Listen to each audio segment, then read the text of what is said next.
తమిళనాడులో విజయ్ నేతృత్వంలో ఏర్పడిన టీవీకే ప్రభుత్వంలో భాగస్వామ్యం కావడానికి కాంగ్రెస్ పార్టీ అధికారికంగా అంగీకరించింది.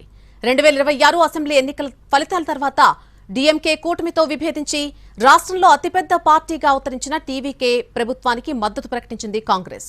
సుమారు 55 ఏళ్ల సుదీర్ఘ విరామం తర్వాత తమిళనాడు ప్రభుత్వ కేబినెట్లో కాంగ్రెస్ పార్టీ చేరబోతోంది. విజయ్ కేబినెట్లో కాంగ్రెస్ పార్టీకి 2 మంత్రి పదవులు కేటాయించారు. ఈ ప్రతిపాదనను కాంగ్రెస్ అధిష్టానం ఆమోదించింది.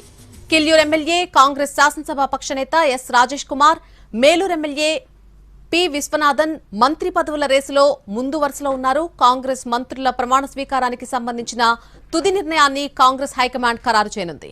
దీనిపై చర్చలు కొనసాగుతున్నాయని ఏఐసీసీ తమిళనాడు ఇన్ఛార్జ్ గిరీష్ చోడంకర్ తెలిపారు. తమిళనాడు అసెంబ్లీ ఎన్నికల్లో కాంగ్రెస్ పార్టీ 28 స్థానాల్లో పోటీ చేయగా 5 స్థానాల్లో విజయం సాధించింది.